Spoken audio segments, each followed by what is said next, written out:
Fasten seatbelts. All right. Fuel selector fullest. I'm going to the left.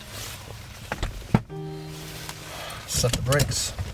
Beacon off. Engage the starter.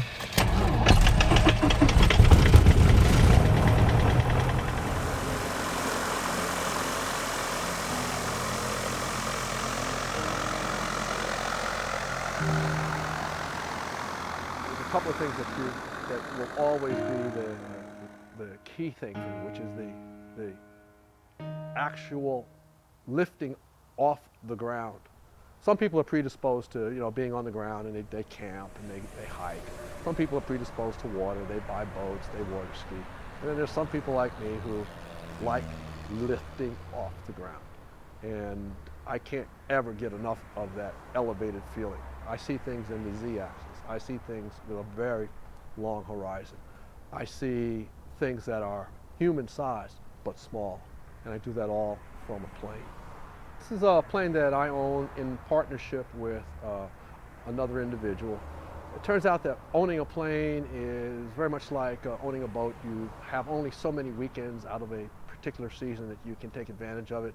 And there are a lot of priorities in our lives that are not about flying. So the best way to have access of the asset or of the plane is to have a partner or two and to share like a timeshare. Right? I go on a certain weekend, they go on another weekend. So right now, this is good, right?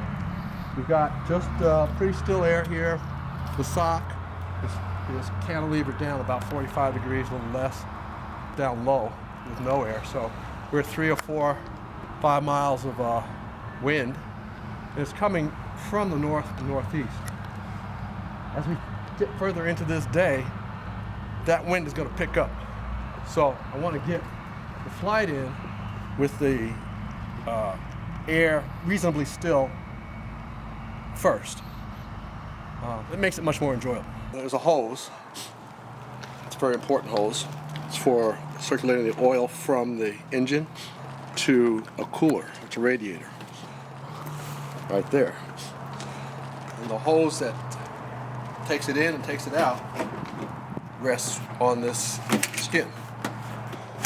And if that particular hose were to be worn through, then whoever's flying would have a problem. As you see here, the wing has it's called an angle, and it's an angle of attack, right? So if you look at it now, it's like this is the angle of attack, right? If you exceed the critical angle of attack, then the air will not flow across the wing. So elevate the angle of attack, keep coming, there will come a point about 22 degrees. That's critical. At that point, the plane will fly, but it's going to be mushy. And then if you bring it beyond that, the wind doesn't flow all the way across the wing stops lift, plane starts to descend. So you have a sense of freedom, you have a sense of science overcoming the boundaries that we all face, and that's very thrilling. It's science that makes this possible. If man were meant to fly, he'd have wings. Well, we made wings. We just did it 110 years ago. And we used our capabilities, our thinking processes, our math, our science to build machines that are capable of lifting us up and carrying us far distances pretty darn quick. I've been flying in my head since I was 8 or 9 when I had my first flight. And airport like this, small yellow planes, a Piper Cub carried 2 people essentially. And I could look out the window and see the wheel. And as we rolled, I could see the wheel spinning. And then the plane lifted. And the wheel was still spinning, but the houses were getting smaller. So that was a really big thrill for me. And it was like, getting bit by a bug. So from then on, I was wanting to fly. And so over time, I did things to kind of put that into my life. Eventually, 40 years, 43, I was able to start taking lessons. Master switch on, fuel pump on. Fuel pump on. Prime. 1, 2, 3, 4. Clear the prop. Clear prop. Okay, we're clear. Left mag on. Right, left. Engage the starter.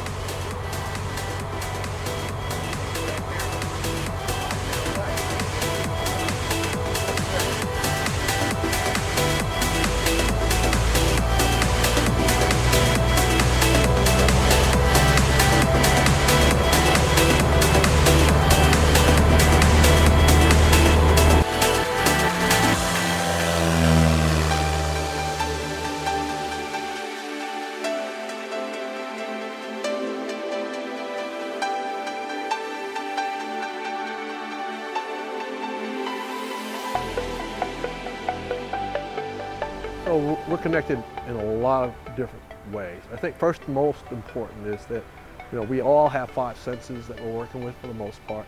We've all been placed in these bodies, and we've all been charged to go find the thing it is that we most want to do, and to do those the very best that we possibly can. And that's everybody. So it's a great experience to reinforce that, to affirm that. Out of the resources of this state, very great things have been built up. And they're shared not just by one individual. It's not greed here, it's about a share. And the share of science and technology, the share of natural resources gives us a better experience in our lives, gives us more for our children to take away. And we can pass that generationally right on down. So, 50, 60, 70 years from now, this plane will still have the ability to fly. The technology is there. And the beauty of this valley is still going to be here for us to enjoy. So whether it's me, my children, or grandchildren, they'll have that. And that's a major legacy for any of us who are adults to leave.